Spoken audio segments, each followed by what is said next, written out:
Hello friends, this is Jaiprakash Tiwari and welcome to my YouTube channel RVC classes. आज की video में हम discuss करेंगे क्लास 12th के लिए इतिहास का एक महत्वपूर्ण मॉडल पेपर जो कि आपके बोर्ड एग्जाम 2021 के लिए बहुत ज़्यादा हेल्पफुल रहेगा। तो मैं आपसे कहना चाहूँगा कि आप वीडियो को स्किप ना करें और सभी प्रश्नों को अच्छे तरीके से देखें कि 2021 के लिए बेस्ट इंपॉर्टेंट क्वेश्चन कौन कौन बनते हैं। तो आइए अपने वीडियो को शुरू करते हैं। सबसे पहला क्वेश्चन रहेगा ऑब्जेक्टिव क्वेश्चन का। हड़प्पा सभ्यता का मुख्य व्यवसाय क्या था? जो हड़प्पा सभ्यता के लोग थे उनका मुख्य व्यवसाय क्या था? कृषि, पशुपालन, व्यापार या फिर शिल्प उत्पादन? तो इसका आंसर ए रहेगा कृषि। मगध की आरंभिक राजधानी क्या थी? जो मगध था उसकी आरंभिक राजधानी क्या थी? तो इसका सही आंसर रहेगा सी, राजगीर। नेक्स्ट क्वेश्चन पर चलेंगे। ब्राह्मण धर्म में किसकी अवधारणाओं पर बल दिया गया है? ईश्वरवाद, अनेकतावाद, पुनर्जन्म या फिर कर्मवाद? तो ब्राह्मण धर्म में पुनर्जन्म पर बल दिया गया है कि अच्छा कर्म करोगे अगले जन्म में अच्छा मिलेगा। इस तरीके से ब्राह्मण धर्म में बोला जाता था। नेक्स्ट क्वेश्चन रहेगा हड़प्पा सभ्यता में लोग किसकी पूजा किया करते थे? जो हड़प्पा सभ्यता के लोग थे किसकी पूजा किया करते थे? मातृ देवी, आद्य शिव, प्राकृतिक तत्व या फिर ये सभी? तो इसका आंसर होगा ये सभी। हड़प्पा सभ्यता के लोग मातृ देवी की भी, आद्य शिव की भी और प्राकृतिक तत्वों की भी पूजा किया करते थे। नेक्स्ट क्वेश्चन रहेगा विजयनगर साम्राज्य के राजकीय आदेशों पर प्रायः किस भाषा में श्री विरूपाक्ष लिखा होता था? अच्छा क्वेश्चन है। तो रहेगा सी, कन्नड़। कन्नड़ इसका सही आंसर रहेगा। अशोक के सारनाथ स्तंभ में कितने शेर बनाए गए थे? तो आंसर रहेगा सी, 4 शेर। जो अशोक का सारनाथ का स्तंभ है उसमें 4 शेर बनाए गए थे। ठीक है, 4 शेर। सामने से हमें जो है 3 शेर ही दिखते हैं, एक शेर पीछे रह जाता है, छुप जाता है। और अशोक का स्तंभ ही हमारा राष्ट्रीय चिन्ह है। पूछा जाता है कि हमारा राष्ट्रीय चिन्ह कहाँ से लिया गया है? तो अशोक के सारनाथ स्तंभ से लिया गया है। बाबरनामा के रचयिता हैं। बाबरनामा के रचयिता कौन है? तो बाबरनामा के रचयिता खुद बाबर ही हैं। बाबर ने अपनी आत्मकथा स्वयं ही लिखी थी जिसको हम बाबरनामा कहते हैं। नेक्स्ट क्वेश्चन रहेगा ब्रिटिश भारतीय सरकार द्वारा परिसीमन कानून कब पारित किया गया? तो इसका आंसर रहेगा 1859। 1859 इसका भी सही आंसर रहेगा।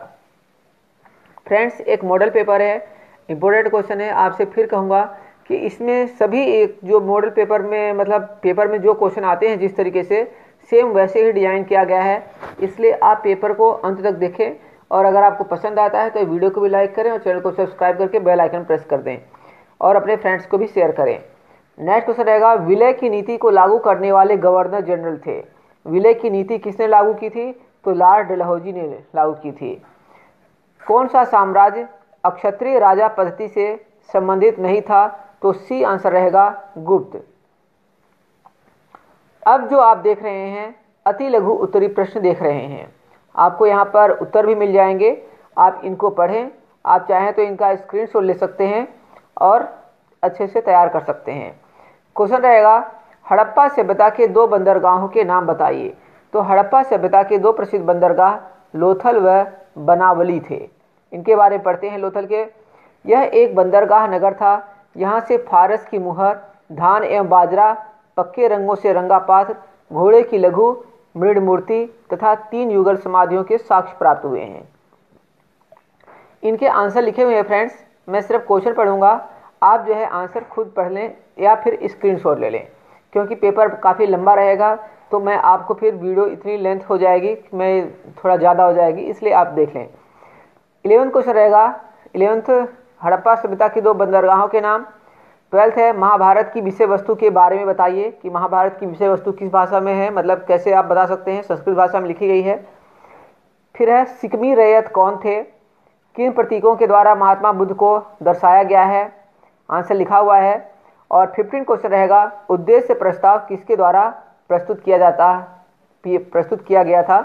तो जवाहरलाल नेहरू के द्वारा 31 दिसंबर 1946 को संविधान सभा के समक्ष प्रस्तुत किया गया था।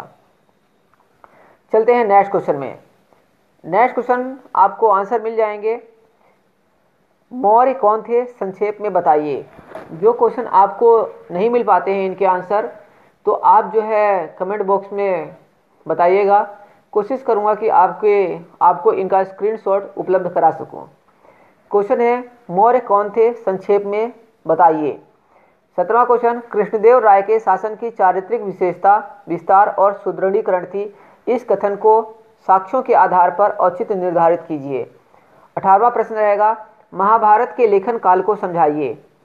19वां है, प्रारंभिक भक्ति परंपरा के स्वरूप की विशेषता बताइए। 20वां रहेगा, मुगल शासकों की राजधानियों का संक्षेप में वर्णन कीजिए। मतलब जो भी मुगल शासकों की राजधानी थी वो अपनी राजधानी बदलते रहते थे, उनका संक्षेप में वर्णन करना है। फिर है नेक्स्ट 21वां, भारत छोड़ो आंदोलन के मुख्य कारण क्या थे। भारत छोड़ो आंदोलन के मुख्य कारण क्या थे आपको बताना है।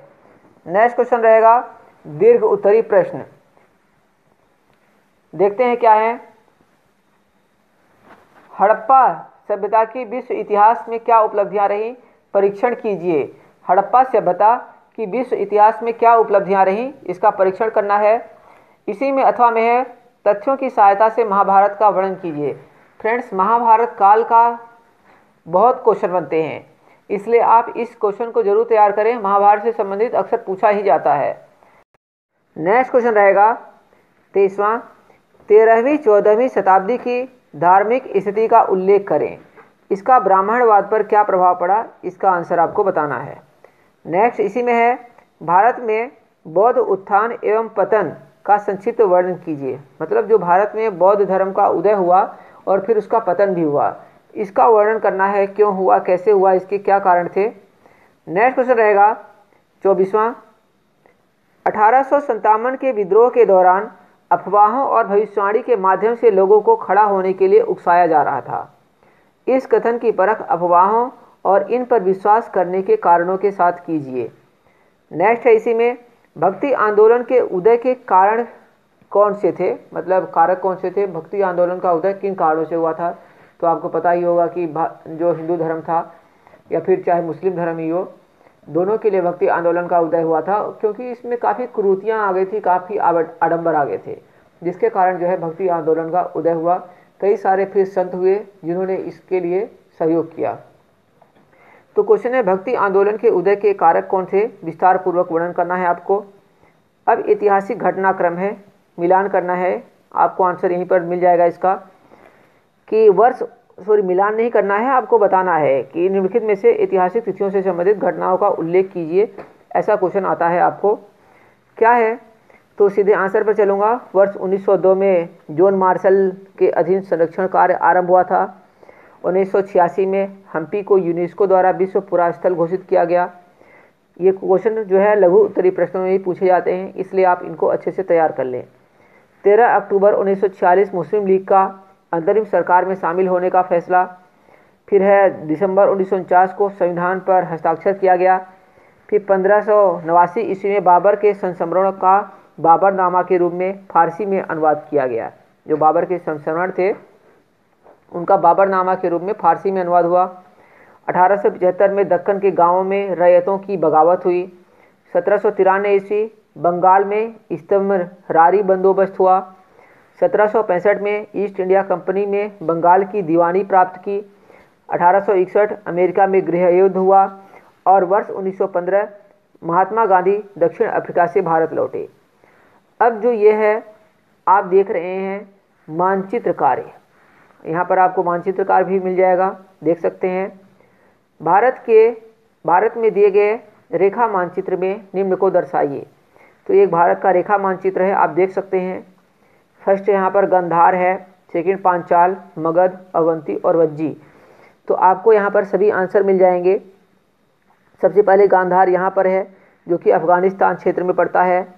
फिर सेकंड था पांचाल, थर्ड था मगध,